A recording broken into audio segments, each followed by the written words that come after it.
La motivación de este curso es alcanzar y conservar el estado de paz. Así comienza el capítulo 24 de un curso de milagros. Y esa frase ya enseña que la paz no se alcanza luchando, sino recordando lo que somos. Sin embargo, el ego tiene su propio plan. Propone una versión distorsionada del amor, algo que parece tentador, con cierta atracción y conexión, pero que en realidad retiene, condiciona y sustituye. Verán que el curso menciona mucho la palabra hermano. En los términos del curso, hermano es igual al símbolo de la mente compartida, no del cuerpo físico.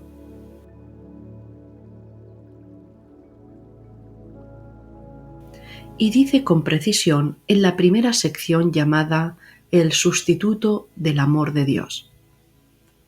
El amor es extensión. Negarte a dar un regalo, por insignificante que sea, es no conocer el propósito del amor. El amor lo da todo eternamente. Si retienes una sola creencia, una sola ofrenda, el amor desaparece, pues has pedido que un sustituto ocupe su lugar. Y ahora la pugna, el sustituto de la paz, no puede sino acompañar a la única alternativa que puedes elegir en lugar del amor. En el curso la palabra amor no describe un sentimiento del cuerpo, ni una emoción que se experimenta hacia alguien. Se refiere al estado de la mente unida con Dios, una condición sin opuestos en las que no hay nada que dar ni recibir, porque todo ya es compartido. Extender significa dejar que esa conciencia se exprese sin límites, sin intentar poseerla ni administrarla. Negarte a dar, dice el texto, no es negarte a regalar un objeto, sino negarte a reconocer que el amor no tiene fronteras. Cuando la mente dice, esto sí lo comparto, esto no, en ese instante deja de percibir la unidad. No porque el amor haya desaparecido, sino porque ha elegido otro pensamiento, el pensamiento del ego, que propone un sustituto.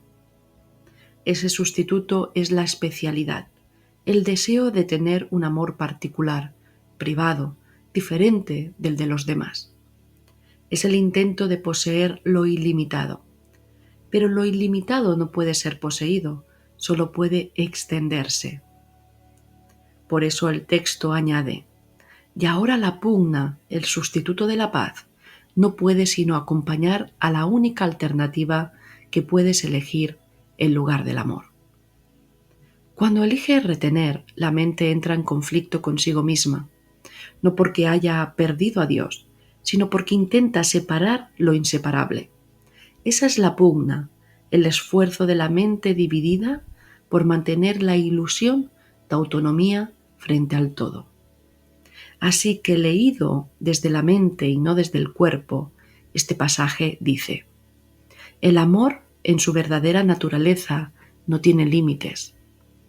Retener cualquier pensamiento, creencia o juicio como mío lo reemplaza por una idea de separación. Y esa sustitución genera el único estado posible sin amor, la lucha interior. El acto de extender, entonces, no es un gesto físico, sino un estado mental de no reserva, de transparencia total. Dar en este sentido es permitir que la mente una siga siendo lo que es, y retener es intentar interrumpir su flujo.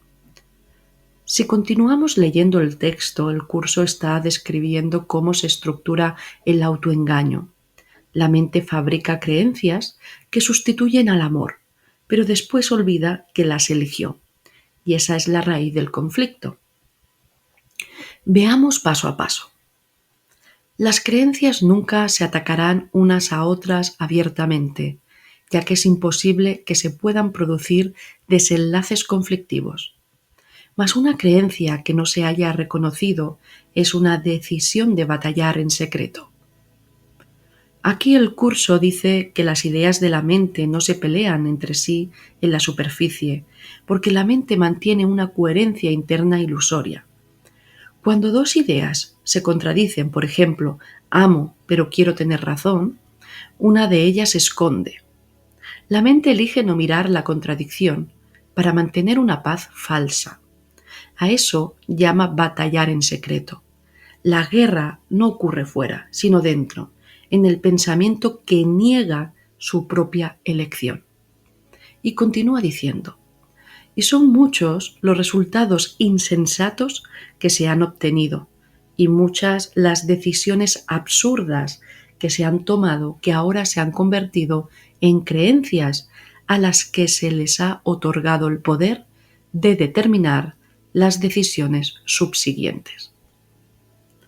Es decir, cada vez que una decisión basada en el miedo se repite sin cuestionarse, se transforma en una creencia. Por ejemplo, si doy pierdo, si confío me harán daño, si amo sin condiciones me anulo. Son decisiones tomadas desde la separación, pero que luego se solidifican como verdades personales. Así, el ego construye una red de hábitos mentales que el curso llama creencias insensatas, pensamientos fabricados por el miedo que terminan guiando toda la percepción. Y continúa diciendo, no subestimes el poder que tienen estos guerreros ocultos para destruir tu paz. Estos guerreros ocultos no son demonios ni fuerzas externas, son pensamientos no reconocidos. Cada idea no perdonada, cada juicio, cada defensa, se convierte en una forma de resistencia inconsciente. Por eso el texto insiste, mientras no veas que tú los elegiste, seguirán actuando en secreto, porque son mecanismos automáticos de ataque, proyectan la culpa fuera para proteger la imagen de inocencia personal. Y continúa diciendo, los enemigos secretos de la paz, tu más mínima decisión de elegir el ataque en vez del amor, se encuentran ahí por tu propia elección, sin ser reconocidos. Aquí se revela el mecanismo completo. La mente elige el ataque, el juicio, la comparación, la separación, pero luego niega haberlo hecho. Y en esa negación se sostiene el especialismo. Por eso el curso no pide que luchemos contra los enemigos de la paz, sino que los reconozcamos como pensamientos elegidos. Y esto es importante. Más adelante enseña, la única creencia que se mantiene celosamente oculta y que se defiende aunque no se reconozca es la fe en ser especial. Esta es la raíz, el deseo de tener una identidad distinta a la de Dios, de ser algo separado. El especialismo es la primera decisión inconsciente de la mente dividida, preferir la diferencia a la unidad, la separación a la unión. Y todo lo demás, culpa, miedo, ataque, brota de esta decisión inicial. La mente olvida que su naturaleza es pura extensión y entonces sustituye la grandeza por una grandeza personal que necesita defensa y comparación. De ahí que el curso concluya: solo los que se creen especiales pueden tener enemigos, pues creen ser diferentes y no iguales. Cuando olvidamos que hemos elegido estas creencias, el ego parece tener vida propia, pero en realidad no es más que la mente sosteniendo en secreto su deseo de ser distinta del amor. Y lo único que el Espíritu Santo pide es mirar esto sin culpa, reconocer que fue una elección y que por tanto puede deshacerse. Hay una frase que creo que es importante, que resalta porque aclara muchas cosas. Textualmente dice así: no niegues su presencia ni sus terribles resultados. Lo único que se puede negar es su realidad, no sus consecuencias. Veamos esto con más detención.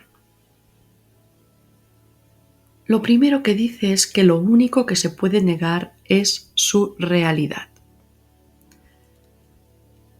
Aquí se está diciendo que puedes negar que esas creencias sean reales en Dios, porque de hecho no lo son. Nada que no provenga del amor tiene existencia verdadera.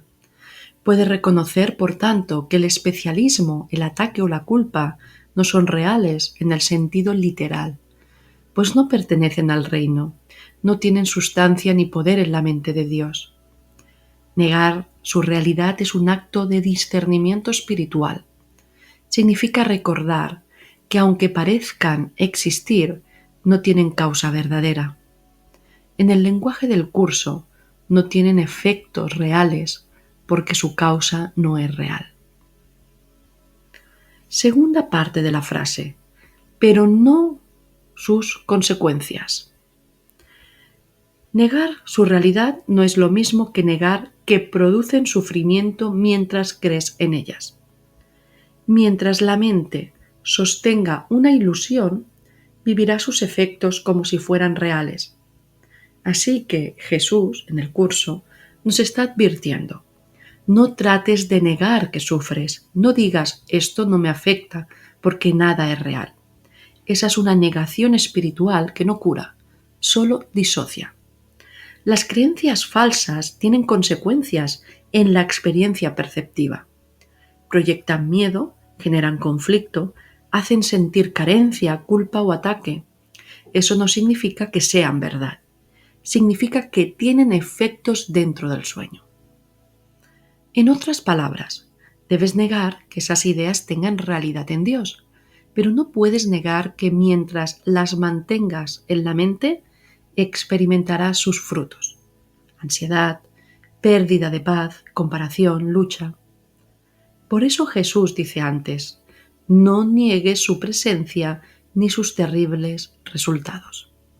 Es decir, míralas, reconócelas como lo que son, pensamientos que elegiste.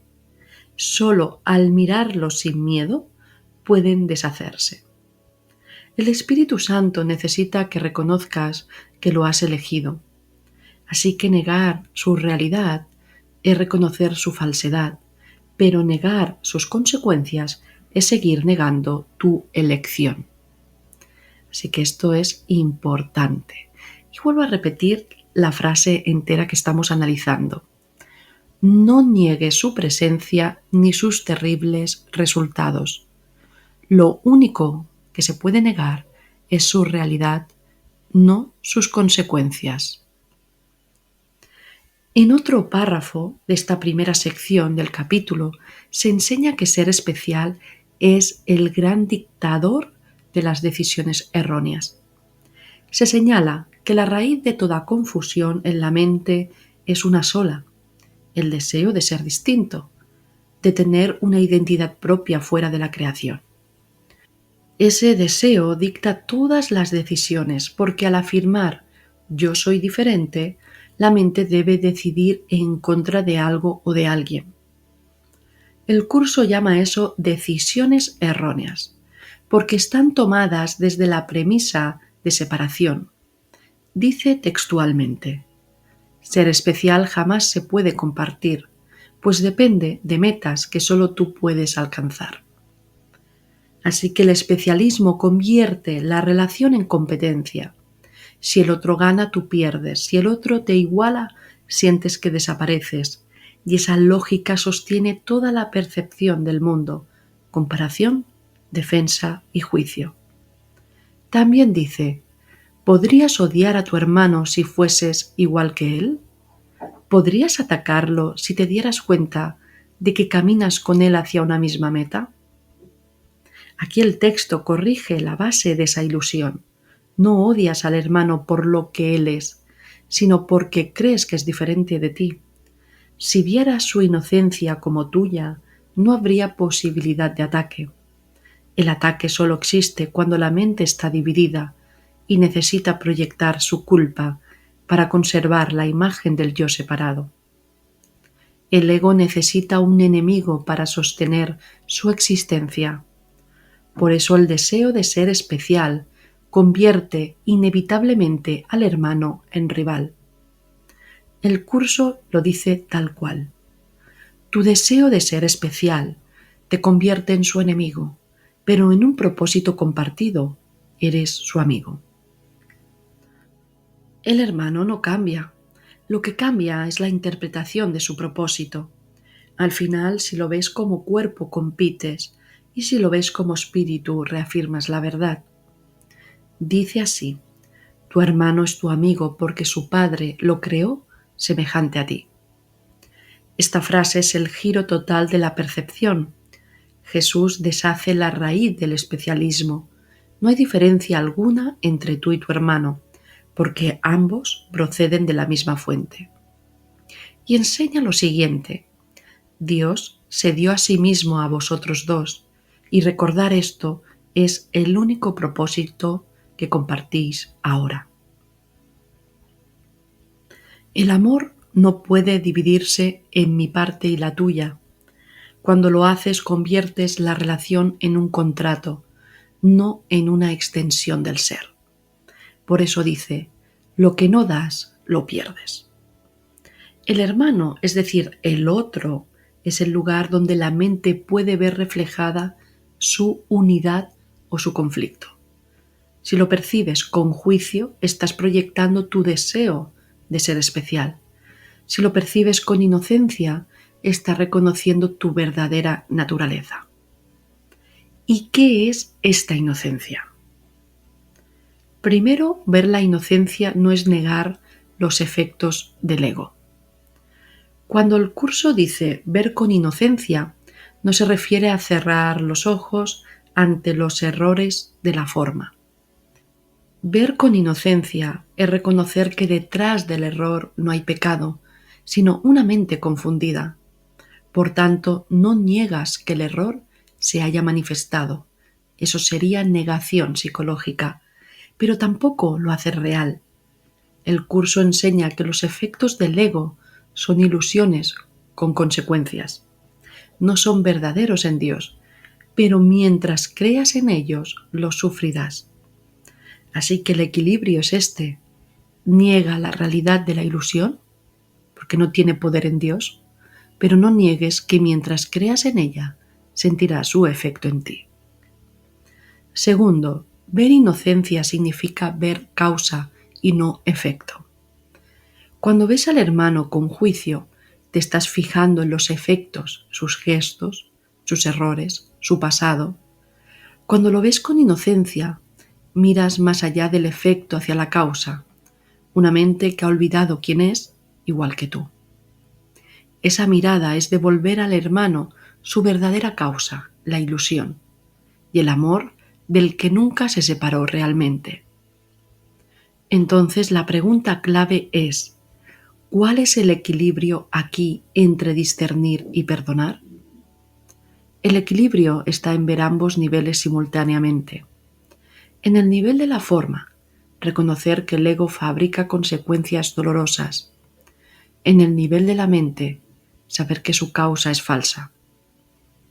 Así, no te engañes diciendo nada pasa, pero tampoco te quedas atrapada en el drama del ego. Es mirar al hermano sin negar lo que hace, pero recordando lo que es.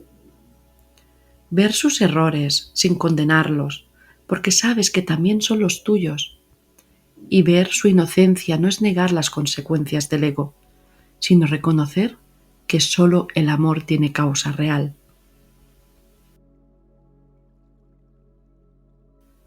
Ahora pasemos a la sección 2, llamada la perfidia de creerse especial. Dice textualmente: y aquel a quien tu deseo de ser especial de este modo menosprecia, habría sido tu salvador si no hubieras elegido usarlo como un triste ejemplo de cuán especial eres tú. Aquí se describe el mecanismo proyectivo del ego. El ego necesita mantener su identidad a través de la comparación. Por eso usa al hermano, aquel a quien ve inferior, equivocado o menos consciente, como instrumento de confirmación. El otro deja de ser reflejo de unidad y se convierte en escenario donde la mente reafirma su especialismo. Lo paradójico es que el curso señala ese hermano habría sido tu Salvador. Es decir, justamente la persona que juzgas o rechazas es el espejo que el Espíritu Santo te ofrece para liberar la creencia de separación. Pero el ego la usa en sentido inverso para mantener su identidad. El hermano podía salvarte porque al verlo igual habrías recordado tu mente unida, pero lo usaste para distinguirte y perdiste el acceso a la salvación. Y dice más adelante, frente a la pequeñez que ves en él, tú te yergues alto y señero, irreprochable y honesto, puro e inmaculado. Fijaros cómo retrata el autoengaño espiritual. La mente separada fabrica su pureza, comparándose con la impureza que percibe fuera. No se siente grande por recordar a Dios, sino por negar al otro. El ego se proclama irreprochable, porque necesita mantener la narrativa de que la culpa está fuera. Es una grandeza que depende de la pequeñez ajena, por tanto es frágil, defensiva y solitaria. Y acaba diciendo, ¿no entiendes que al hacer eso es a ti a quien menosprecias? Toda condena al hermano es una autocondena. ¿Por qué? Porque lo que ves en él no está en su mente, sino en la tuya. Al juzgarlo, confirmas tu creencia en la culpa y refuerzas el mismo sistema de pensamiento que te hace sufrir. Más adelante dice, tú no eres especial. Desde el nivel de la mente, esta frase no es una corrección moral, sino una declaración. El ego es el deseo de ser algo distinto de Dios. Ser especial significa tener una identidad particular, algo que puede ser nombrado, descrito, separado. Por eso en la no dualidad del curso, tú no eres especial. La mente dividida, la que cree estar encarnada y separada, busca su valor en la diferencia. Yo soy más consciente, yo sufro más, yo entiendo mejor, yo tengo una historia única. Pero toda diferencia pertenece al sueño. La verdad, al no tener opuestos, no puede compararse. En el cielo, lo idéntico no necesita destacar, porque la plenitud no tiene grados. Y continúa diciendo, si crees que lo eres y quieres defender tu especialismo en contra de la verdad de lo que realmente eres, ¿cómo vas a poder conocer la verdad? Esta pregunta es clave. La mente no puede recibir la verdad mientras quiera proteger su identidad. Defender el especialismo significa sostener el yo personal, el protagonista del sueño. Pero ese yo es el filtro que impide oír la voz del Espíritu Santo. El curso enseña que no existen dos mentes, la mente dividida en una sola, soñando con separación, mientras la mente defiende su personaje, bloquea la voz del amor, porque ese amor disolvería el personaje. Es incompatible. No puedes conocer la unidad mientras quieras ser una excepción. Y continúa diciendo, ¿qué respuesta del Espíritu Santo podría llegar hasta ti cuando a lo que escuchas es a tu deseo de ser especial? ¿Qué es lo que pregunta y lo que responde? Aquí se describe la autorreferencia cerrada del ego. El ego formula la pregunta y fabrica su propia respuesta. Todo diálogo mental y percepción está bajo su sistema circular. Además, su pregunta es, ¿quién soy? Soy lo que mi historia y mi percepción dice. ¿Qué debo hacer? Lo que me mantenga a salvo como individuo o mientras continúe percibiendo. Y el Espíritu Santo no puede ser oído porque la mente ya decidió lo que quiere oír, confirmación de su diferencia. En la práctica, esto significa que muchas veces pedimos guía espiritual mientras mantenemos inconscientemente la intención de no perder nuestra identidad. Pedimos ayuda divina, pero solo si no nos cambia demasiado. Y continúa textualmente. Tan solo prestas oídos a su mezquina respuesta, la cual ni siquiera se oye en la melodía que en amorosa alabanza de lo que eres fluye eternamente desde Dios a ti. El curso dice que Dios no deja de comunicar. Su amor sigue fluyendo eternamente en la mente, pero el ego, el deseo de ser especial, genera tanto ruido que la mente ya no percibe la melodía. No es que la voz de Dios se calle, es que el ego ocupa la atención con su propio eco, con su propia reverberación, su retroalimentación. La mezquina respuesta es todo pensamiento que empiece por yo. Yo tengo razón, yo tengo heridas especiales, yo soy distinto, mi madre o mi hermano no me dio amor, mi pareja no cumplió, yo sufrí mucho. Cada vez que nos definimos así, la mente se aleja del himno inmutable que dice, eres como yo te creé, sin diferencia, sin límite, sin opuesto.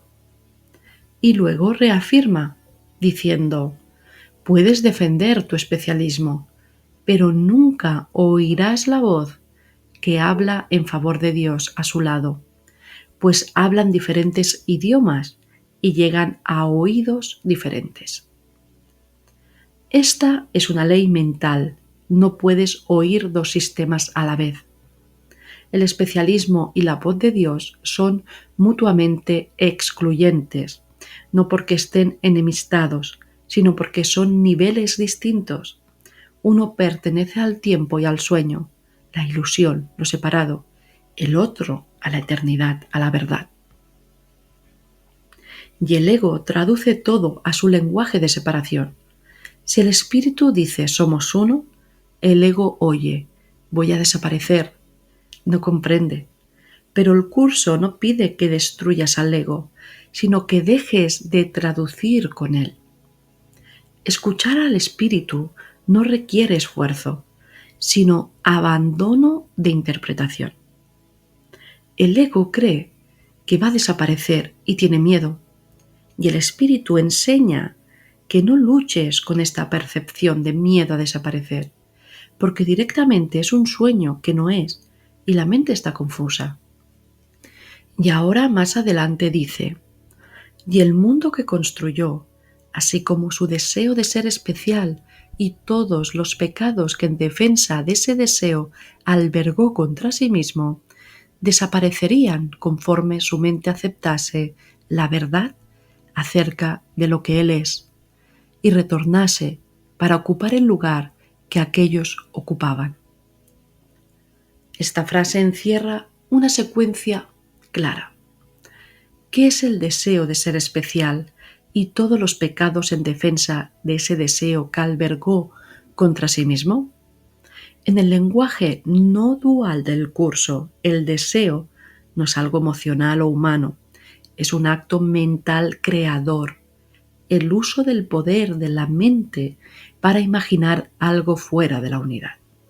Desear ser especial es el momento en que la mente dice, quiero experimentar lo que sería no ser todo, no ser hijo de Dios. Ese deseo no puede realizarse en la realidad, porque la unidad no puede dividirse, pero puede soñarse, y así nace el mundo. El universo perceptual es la representación externa de ese deseo interno de separación. Cuerpos, jerarquías, identidades, tiempos, logros, fracasos, muerte. Por eso Jesús dice, el mundo que construyó, junto con su deseo de ser especial, desaparecerían, porque son lo mismo. El mundo es la forma que adopta el deseo de especialidad cuando la mente lo proyecta. Hay la frase que continúa diciendo, y todos los pecados que en defensa de ese deseo albergó contra sí mismo. ¿Qué significa esta frase? Aquí el curso nombra las defensas del ego, pensamientos, creencias y emociones, fabricadas para sostener el especialismo y evitar la corrección del Espíritu Santo. Las principales defensas del deseo de ser especial son tres, aunque se expresan de mil maneras. Primero, la culpa, el intento de demostrar que la separación fue real y mereció castigo. La culpa mantiene viva la idea de que algo ha ocurrido. Así el ego puede seguir existiendo como el que necesita redención. Segundo, el miedo, la emoción que protege la separación. El ego teme la luz porque sabe que al reconocer la unidad se disuelve. Por eso proyecta un mundo de amenazas donde el miedo parece justificado. Y tercero, la proyección, el mecanismo que traslada la culpa fuera, hacia un otro. De ese modo la mente se defiende del reconocimiento de que el conflicto está en sí misma. Es lo que Jesús llama pecados albergados contra sí mismo. Porque aunque parezca que los proyectas, solo te los haces a ti. Estas tres defensas, culpa, miedo y proyección, conforman la estructura del mundo perceptual. Mientras las sostienes, el deseo de ser especial parece razonable. Yo soy distinto porque he sufrido más, yo soy más espiritual porque entiendo más, yo soy peor porque fallé, yo tengo más conocimiento que otros, pero todas son formas de lo mismo, el intento de preservar la separación. Y dice lo siguiente: desaparecerían conforme su mente aceptase la verdad acerca de lo que Él es y retornase para ocupar el lugar que aquellos ocupaban. Esto viene a decirnos que nada tiene que destruirse porque nada real fue alterado. Cuando la mente recuerda su verdadera identidad, es decir, pura extensión, sin formas, sin opuestos, el deseo de ser especial se disuelve por falta de significado y con él todas sus defensas pierden propósito. Y esto es clave. El deseo de ser especial se disuelve por falta de significado. Falta de significado. Ese es el secreto para disolver el darte cuenta de la falta de significado. Y con él todas sus defensas pierden propósito. Aceptar la verdad no es aprender algo nuevo, sino dejar de defender lo falso. No hay lucha, simplemente desaparece el propósito del conflicto y la mente retorna a ocupar su lugar natural, la conciencia unificada, el Hijo de Dios como mente única. Y acaba diciendo: este es el único costo de la verdad. Jamás volverás a ver lo que nunca tuvo lugar, ni a oír lo que no tiene sonido. El costo es renunciar a lo ilusorio. Parece un sacrificio porque el ego llama vida a su sueño, a la percepción que ve dentro del sueño. Pero la mente despierta no pierde nada, simplemente deja de confundir lo inexistente con lo real. Y en esta sección, donde este capítulo más adelante continúa enseñando que solo hay una mente, que sueña una multiplicidad de cuerpos para preservar la idea de separación. Dentro de ese sueño, el otro representa la parte de ti que has negado. Por eso dice: tú has encadenado a tu Salvador a tu deseo de ser especial. Has convertido al hermano, es decir, a la proyección de tu propia mente, en la prueba de tu diferencia. Profundicemos aquí en el origen del otro. creo que es importante. En la cosmología del curso, la separación nunca ocurrió realmente, solo fue una idea en la mente, el diminuto pensamiento de ¿y si me separara de Dios? Ese pensamiento, aunque imposible en la realidad, generó una percepción, la de que hay un yo y un no yo. De esa fractura nace la experiencia dual, sujeto y objeto, yo y otro, dentro y fuera. Y la mente confundida proyecta esta división en imágenes, cuerpo, relaciones, mundo. Así el hermano aparece como lo otro, como lo distinto que confirma tu identidad separada. Por eso Jesús dice que el hermano es la prueba de tu diferencia. Su mera existencia perceptual refuerza la creencia de que hay dos. El hermano o lo otro no es un ser real en sí mismo dentro del sueño. Es un símbolo dentro del sueño de la mente que cree estar fragmentada. Ahora bien, el Espíritu Santo no elimina la percepción del hermano, sino que la reinterpreta. Donde el ego ve otro, él ve símbolo de unidad. Cada encuentro se convierte entonces en un recordatorio de la mente única. Al reconocer en el hermano tu propia inocencia, recuerdas que no hay dos. Cuando el curso dice que el hermano es tu salvador, significa que él representa la oportunidad de corregir la percepción. No porque haga algo en el mundo, sino porque a través de él la mente puede ver su error y elegir de nuevo. El texto también dice que has encadenado a tu Salvador a tu deseo de ser especial. Eso significa que tu mente no puede ver su inocencia porque la necesita culpable para sostener esa diferencia. Volvemos a decir, el ego teme profundamente el perdón, porque el perdón disuelve la comparación. Y sin comparación, el ego no puede existir. Así la mente proyecta ataque, desprecio o rivalidad sobre el otro, creyendo que es defensa. Pero en realidad, dice Jesús, al hacer eso te encadenas a ti mismo, porque niegas la verdad compartida que mora en ambos. Más adelante dice, tú le perteneces a tu hermano, pues a él no se le negó ninguna parte del amor.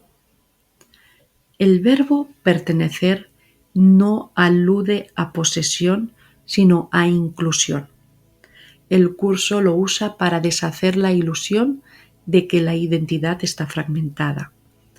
Desde la no dualidad, hermano es el símbolo de la mente compartida.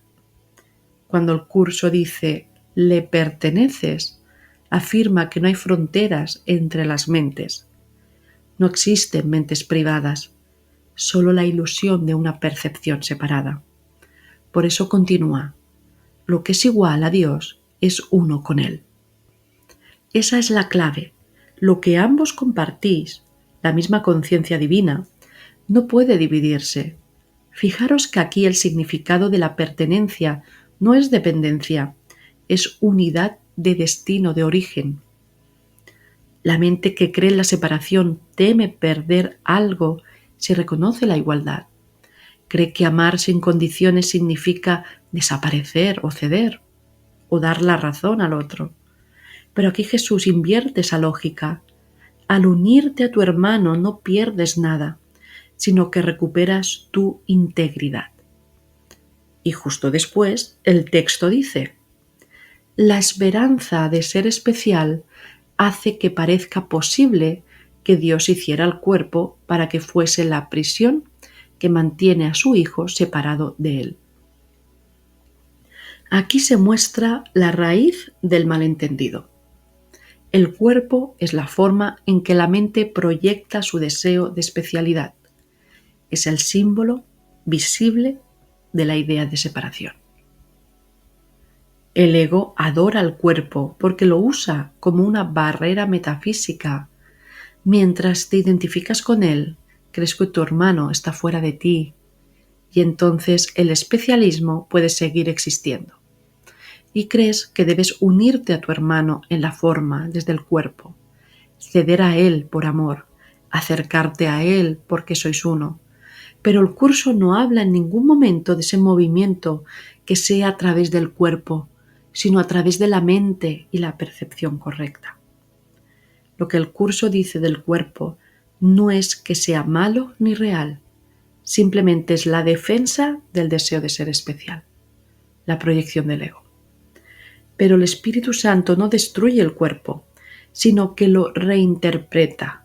De prisión pasa a ser el aula del perdón. Cuando ves a tu hermano con visión correcta, el cuerpo ya no separa ni las diferencias ni las creencias equivocadas, y vuestro encuentro es la mente recordando la inocencia. Pero ese recordatorio no se hace desde el ego, que intenta ver la inocencia en el otro, porque eso ya es percepción de separación. Lo que el curso enseña es más profundo, es otro estado de conciencia. Fíjate la aparente contradicción. Dice así: tú le perteneces a tu hermano, y luego afirma que el cuerpo es la prisión del especialismo. Está describiendo dos niveles de percepción. En el nivel del ego, los cuerpos parecen separados y el cuerpo se convierte en el límite.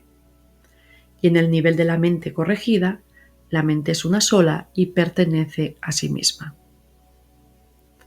La mente recta ve una sola mente mirándose a sí misma desde distintas formas ilusorias, reconociendo la ilusión y dejando de dar poder a ello para reconocer la inocencia esencial. Y para acabar la sección 2, en el versículo 14 hay una metáfora de la llave que tú tiraste y Dios se la dio a tu hermano. La llave representa el recuerdo de la unidad. Tirarla significa que te olvidas de ella, que la quieres lejos de ti. Es el plan de la separación. En términos simples, la llave es la decisión de reconocer la verdad. Hubo una decisión inicial de olvido, y el texto, al decir Dios se la dio a tu hermano, aquí está el giro. Lo que creías haber perdido, lo que no querías reconocer, lo que negaste, no desapareció y fue depositado simbólicamente en el otro, en tu hermano.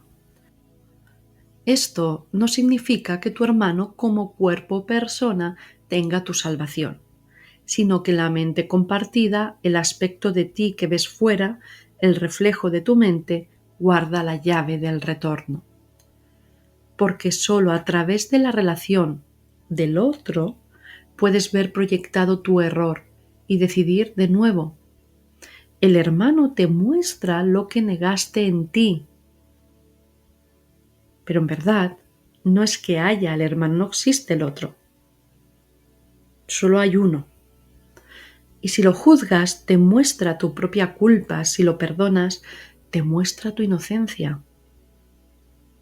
El hermano no tiene la llave como algo que te falta, sino que es el símbolo de la mente una que te recuerda que la llave nunca se perdió, que por mucho que tú la tiraras por miedo o negaras tu decisión inicial de ser especial, la negación generó esas consecuencias en el otro, en el mundo, en la proyección. Pero que tú lo niegues no significa que no esté ahí. Pero esa llave, que es salvación, también está ahí, porque al reconocer la ilusión y ver la inocencia, recuperas esa llave. Y para continuar con las próximas secciones, aunque parezca que el capítulo 24 repite una y otra vez el mismo tema, el especialismo, en realidad el curso lo aborda desde distintos niveles. Primero desde la naturaleza del amor, luego desde la relación con el hermano, como estamos viendo, después desde el perdón, que ahora lo veremos, y más tarde desde el deseo y finalmente desde la identidad. El contraste mente-cuerpo aparece en cada sección, pero nunca se repite, se profundiza. Cada sección muestra cómo el especialismo se infiltra en un plano diferente de la experiencia hasta revelar el punto donde puede deshacerse completamente. Ahora entremos de lleno en la sección 3, llamada Cómo perdonar el deseo de ser especial. Empieza diciendo: el perdón pone fin al deseo de ser especial. Lo único que se puede perdonar son las ilusiones, que entonces desaparecen. El perdón es lo que te libera de todas las ilusiones, y por eso es por lo que te es imposible perdonar solo parcialmente. El curso parte de una idea radical. El perdón no se aplica a algo real, sino a lo que nunca existió. Cuando dice solo se puede perdonar las ilusiones, lo que está afirmando es que la separación misma es una ilusión. Mientras creas que hay algo real que perdonar, una ofensa, una traición, una herida, aún estás sosteniendo la realidad del sueño. Así, el perdón pone fin al deseo de ser especial. Es decir, el ego quiere tener razón, ser distinto, estar por encima o por debajo de otro. Perdonar es renunciar a esa diferencia mental que compara, acusa y se defiende. Y cuando se perdona totalmente, se reconoce que no hay dos, solo una mente que soñó con estar dividida. Por eso añade: es imposible perdonar solo parcialmente, porque un perdón parcial aún dice: esto fue real, pero lo pasó por alto. Esto no es perdón, sino concesión del ego. El perdón del espíritu no pasa por alto el error, lo ve como inexistente. ¿Qué nos está diciendo esto? Cuando crees que alguien te ha hecho daño, lo que realmente estás percibiendo es la proyección de tu propia culpa no reconocida. El perdón la deshace porque no busca culpables, sino comprensión. Si el error no cambió la verdad de lo que eres, entonces nunca ocurrió en la realidad del ser y perdonas algo que no existió.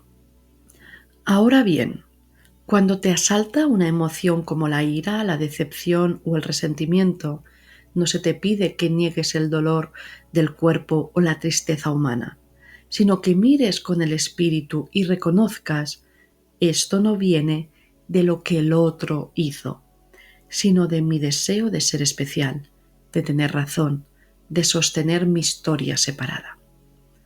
Ese instante de reconocimiento es el perdón. No niega lo que se siente, pero niega su causa ilusoria. Ahí el deseo de ser especial se disuelve porque no hay nada que defender. En el párrafo 2 de esta sección dice: cualquier forma de especialismo que aún valores la has convertido en un pecado. El texto usa pecado en el sentido de error de percepción.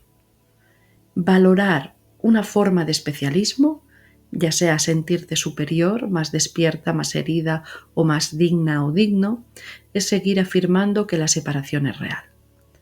El especialismo es la raíz del sufrimiento, la inversión del amor. Así que mientras quieras conservar alguna diferencia con el yo soy distinta, mi caso es diferente, seguirás usando al hermano como espejo del conflicto interno. Y por eso dice: prefieres proteger lo que Dios no creó, es decir, un yo que no existe. Otro punto que enseña esta sección es la inestabilidad del ego. El especialismo es inestable. Dice el texto lo siguiente: lo que descansa sobre lo que no es nada jamás podrá ser estable. Eso significa que toda percepción basada en la diferencia, la separación, en el ego, se tambalea. Basta una palabra o un gesto para sentirte atacada, porque el ego vive del desequilibrio, vive en lo inestable. Así que perdonar es retirar ese punto de referencia falso y descansar en la verdad que no necesita defensa. Y continúa diciendo, sin cimientos nada es seguro. El ego construye su mundo sobre cimientos ilusorios. El cuerpo, el tiempo, la aprobación, la culpa. El otro tiene el poder de hacerme sentir bien o mal. Directamente no vinculo amor con nadie porque no me fío de ellos, y luego se sorprende de que todo cambie y se derrumbe. El curso pregunta, ¿habría dejado Dios a su Hijo en un estado en el que la seguridad no significase nada? La respuesta es no. El Hijo permanece seguro porque su ser nunca salió de la mente de Dios. En la práctica, cuando entregas tus cimientos falsos, mi historia, mi justicia, mi herida, mi percepción errada de todo, ahí se revela el único fundamento real, la paz del ser. Y siguiendo con el texto de forma literal, dice, Dios te tiende su voluntad a través de Él. El sentido es que la salvación viene a través de Él, del reflejo que más resistimos. Perdonar aquí no significa el maltrato, sino retirar la proyección, reconocer que nadie te está crucificando más que tu propio deseo de ser especial, de tener razón de tu dolor. El perdón real ocurre cuando ves la escena sin acusación, no como víctima ni como héroe, sino como conciencia que se da cuenta de que no hay dos mentes. Así que el hermano no es quien te hiere, es quien te revela donde todavía crees que puedes ser herido. Y al perdonarlo, no por lo que hizo, sino por lo que tú interpretaste, te perdonas a ti mismo y te liberas de la cruz del ego. Y el texto más adelante continúa diciendo lo siguiente: la libertad, la paz y la dicha se encuentran ahí, junto al ataúd en el que duermen. Esta imagen es extraordinaria, no estamos privados de la paz, dormimos encima de ella. El ataúd es el cuerpo, cuando creemos que somos solo eso, y el sueño es la creencia en la separación. El despertar entonces no consiste en hacer algo, sino en dejar de defender el sueño y nuestra percepción e interpretación. Luego dice el curso, odian la llamada que los puede despertar y maldicen a Dios porque no convirtió su sueño en realidad. Esto muestra la raíz de todo sufrimiento. La mente desea que Dios bendiga su ilusión, que haga real su especialismo, que justifique su dolor. Y cuando no lo hace, lo acusa de abandono. El ego clama, ¿dónde está Dios cuando sufro? Y espera ver cambios en su sueño. Si hago esto, si rezo, si sano esta herida, mi marido cambiará. Si hago esto, espero lo otro. Entonces el ego siempre tiene frustración. ¿Dónde está Dios cuando sufro? Pero la conciencia despierta responde, ¿dónde está tu atención cuando sufres? Y siguiendo el capítulo 24, ahora llegamos a la sección 4, ser especial en contraposición a ser impecable. Y aquí marca un giro muy importante en esta parte del capítulo 24. Es el momento en que el curso revela la raíz estructural del especialismo y su antídoto directo, la impecabilidad. Y menciona la siguiente frase: ser especial implica una falta de confianza en todo el mundo excepto en ti mismo. El ego deposita su fe en sí mismo, en su cuerpo, su intelecto, sus defensas, su historia, y desde ahí el mundo entero se vuelve enemigo o amenaza, porque refleja el miedo a perder ese yo fabricado. Por eso dice, todo lo demás se convierte en tu enemigo. no porque el mundo lo sea, sino porque la mente que percibe desde el ego ve ataque donde solo hay neutralidad. Y continúa haciendo una pregunta. ¿Qué otro propósito podría tener el cuerpo sino ser especial? Este párrafo enseña que el cuerpo fue concebido por la mente separada como símbolo de especialismo.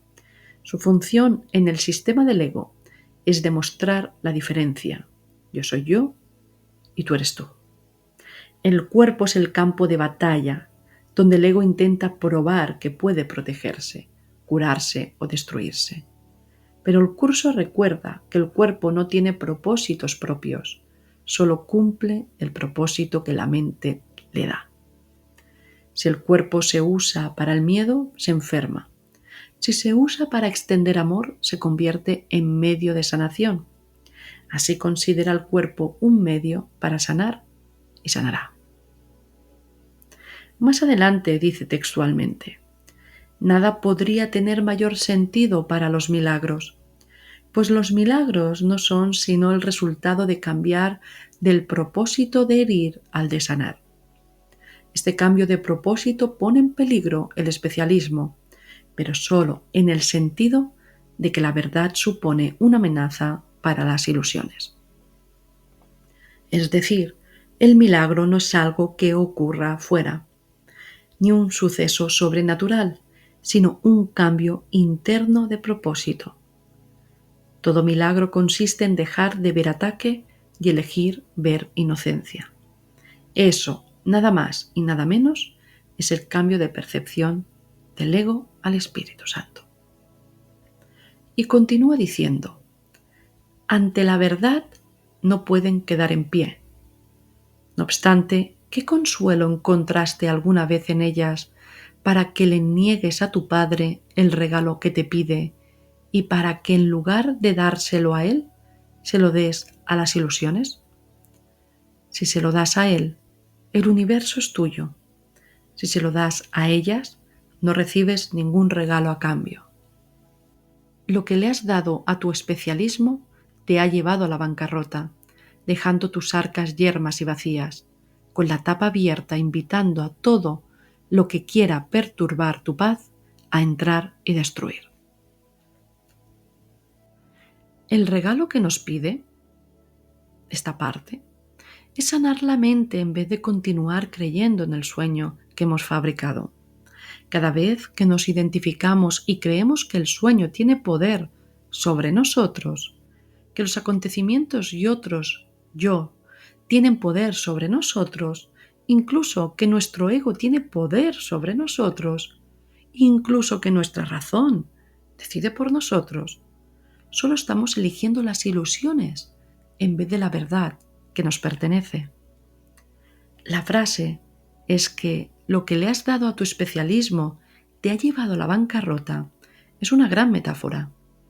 El ego te promete riqueza emocional, reconocimiento, triunfo, y al final deja tu interior yermo y vacío.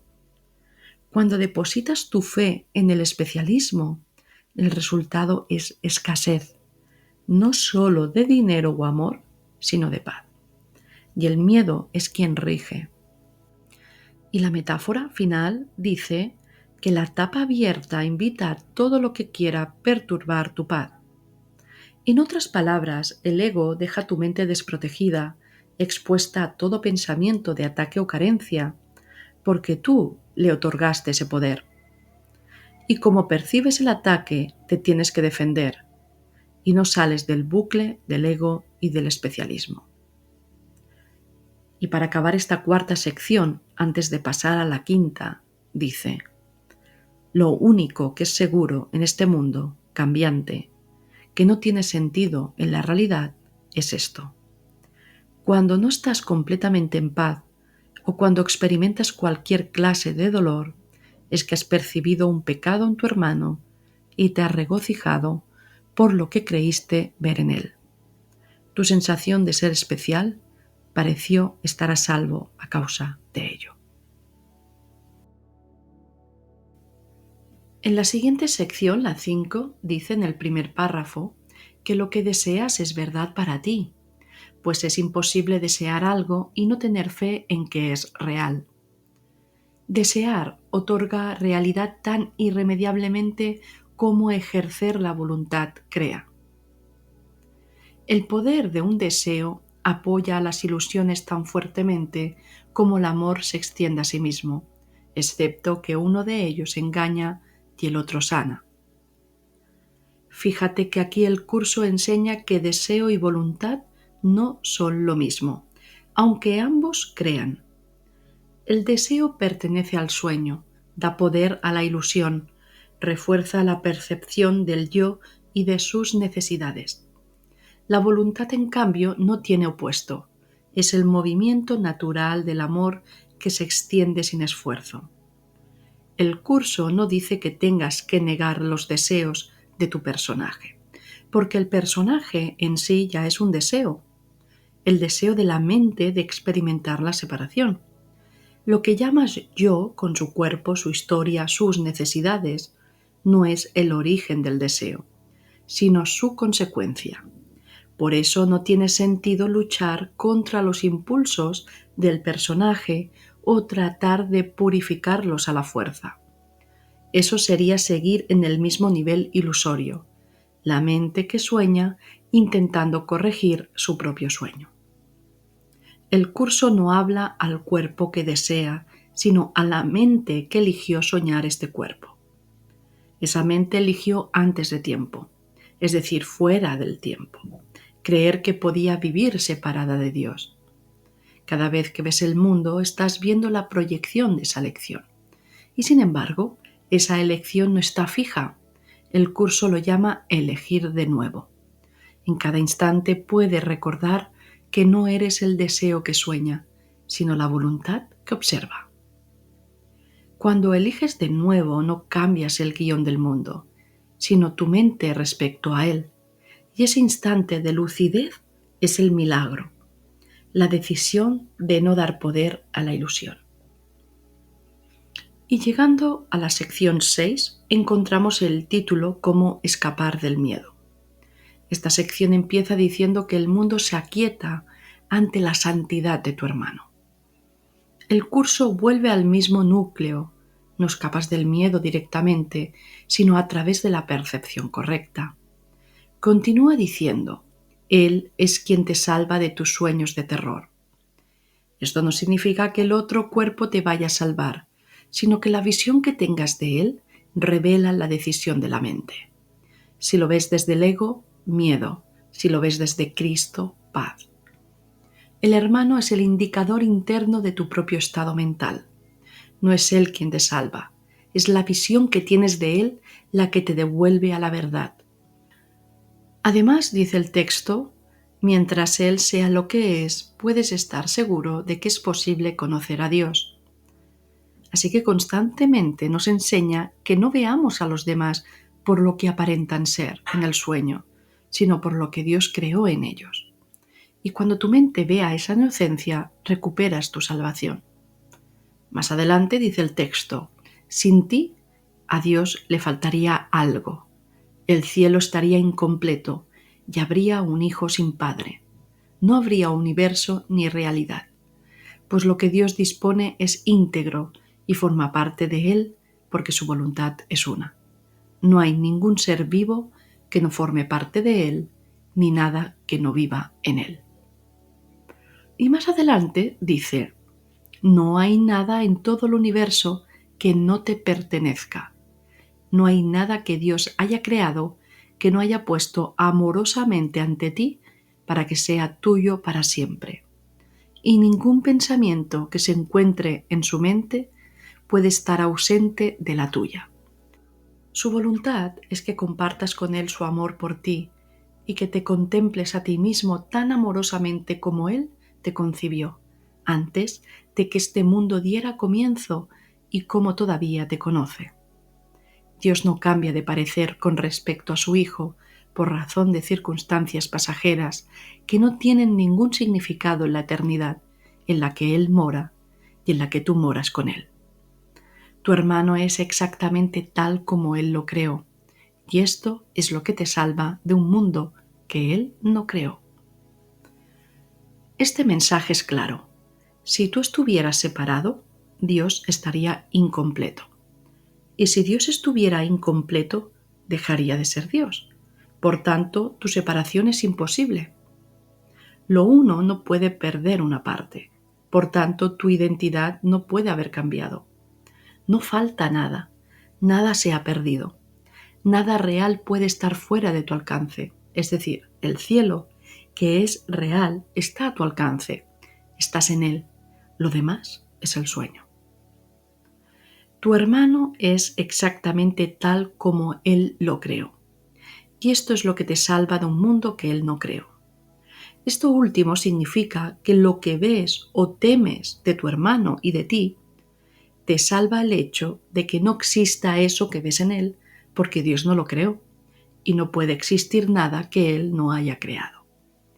Así que verlo santo es deshacer tu miedo, porque solo te atacas a ti mismo a través de él. Y continúa diciendo el curso: no dejes que su deseo de ser especial nuble la verdad que mora en él, pues no te podrás escapar de ninguna ley de muerte a la que lo condenes. Y un solo pecado que veas en él será suficiente para manteneros a ambos en el infierno, mas su perfecta impecabilidad os liberará a ambos. Este párrafo es maravilloso, es decir, tu hermano o tu pareja, tu vecino, tu compañero, tu jefe, tu madre, es decir, el otro tiene su deseo de ser especial que le nubla la verdad que mora en él. Esto significa que el creerse sus percepciones del mismo, sus razonamientos, dirá yo soy así, esto lo rechazo, yo creo, no me cae muy bien esta persona, la vida es complicada, y tú al escucharlo podrás juzgarle y pensar que es un pesado, insoportable, o al revés, pobrecito, mira que sufre. Pero si lo juzgas o ves el pecado en él, es decir, reafirmas esa ilusión que ves, os estáis condenando a los dos a estar atrapados en la misma ilusión o infierno. Sin embargo, recalca que si ves la perfecta impecabilidad y no juzgas la ilusión que crees ver, pues os liberáis los dos. También dice, siguiendo el capítulo, Él es el reflejo de ti mismo, donde ves el juicio que has emitido de los dos. El Cristo en ti contempla su santidad. Tu deseo de ser especial percibe su cuerpo y no lo ve a Él. Y en la última sección, la 7, llamada el punto de encuentro, aparece el giro final. El ego tiene un hijo y Dios tiene un hijo y ambos caminan por la tierra. Pero no se encuentran porque no tienen el mismo propósito. Empieza diciendo: cuán tenazmente defiende su especialismo, deseando que sea verdad todo aquel que se encuentra encadenado a este mundo. Su deseo es ley para él, y él lo obedece. Todo lo que su deseo de ser especial exige, él se lo concede. Nada que este amado deseo necesite, él se lo niega. Y mientras este deseo lo llame, no oirá otra voz. Este párrafo es claro y directo. No oímos otra voz porque tenemos el deseo de ser especiales, ser egos. Y no se escapa nadie de los que estamos en este mundo. Y además es concebido el deseo porque no se le es negado, todo se manifiesta. Os leo un buen párrafo completo ahora como prosigue. Dice así: el recuerdo de Dios no brilla a solas. Lo que se encuentra en tu hermano todavía contiene dentro de sí toda la creación, todo lo creado y todo lo que crea, todo lo nacido y por nacer, lo que todavía está en el futuro y lo que aparentemente ya pasó. Lo que se encuentra en él es inmutable, y cuando reconozcas esto, reconocerás también tu propia inmutabilidad. La santidad que mora en ti le pertenece a tu hermano, y al verla en él, regresa a ti. Todo tributo que te hayas prestado a tu especialismo le corresponde a él y de esta manera retorna a ti. Todo el amor y cuidado que le profesas a tu especialismo, la absoluta protección que le ofreces, tu constante desvelo por él día y noche, tu profunda preocupación, así como la firme convicción de que eso es lo que eres, le corresponden a tu hermano. Todo lo que le has dado a tu especialismo le corresponde a él, y todo lo que le corresponde a él te corresponde a ti. ¿Cómo ibas a poder reconocer tu valía mientras te domina el deseo de ser especial? ¿Cómo no ibas a poder reconocerla en la santidad de tu hermano? No trates de hacer que tu especialismo sea la verdad, pues si lo fuese, estarías ciertamente perdido. En lugar de ello, siéntete agradecido de que se te haya concedido ver la santidad de tu hermano, debido a que es la verdad. Y lo que es verdad con respecto a él, tiene que ser igualmente verdad con respecto a ti. Y más adelante dice textualmente un punto clave del especialismo. Es esencial tener presente que toda percepción seguirá estando invertida hasta que se haya comprendido su propósito. La percepción no parece ser un medio, y es esto lo que hace que sea tan difícil entender hasta qué punto depende del propósito que tú le asignas. Parece que es la percepción la que te enseña lo que ves. Sin embargo, lo único que hace es dar testimonio de lo que tú enseñaste. Es el cuadro externo de un deseo, la imagen de lo que tú querías que fuese verdad. Así que lo que percibes es lo que tú has dado o has deseado que sea verdad. Y tú le has dado un propósito, el propósito de la separación y del miedo o temor a Dios, de que estás separado y la percepción es fiel a ese deseo y propósito. Sin embargo, acaba este capítulo diciendo: el Hijo del Hombre percibe una voluntad ajena y desea que sea verdad. Y así, su percepción apoya su deseo, haciendo que parezca verdad. La percepción, sin embargo, puede servir para otro propósito. No está sujeta al deseo de ser especial, excepto si así lo decides. Y se te ha concedido poder tomar otra decisión y usar la percepción para un propósito diferente. Y lo que veas servirá debidamente para ese propósito y te demostrará su realidad. Hemos recorrido juntos las 7 secciones del capítulo 24, mirando de frente el especialismo desde cada uno de los ángulos en los que el curso lo expone. Y aunque aquí lo hemos desgranado y traducido en palabras más cercanas, nada sustituye la experiencia de leer el capítulo tal como está escrito, dejándote tocar por la fuerza y la precisión con la que Jesús va mostrando paso a paso cómo se deshace la raíz del miedo. Si sientes que algo de lo escuchado resuena contigo, te invito a volver al capítulo, a leerlo despacio, sin prisa, permitiendo que cada frase haga su trabajo en tu mente. El curso no se entiende en un día. Y este capítulo tiene la capacidad de mostrarte la puerta de salida del especialismo y el punto exacto donde siempre has podido elegir de nuevo. Bendiciones y hasta el próximo episodio.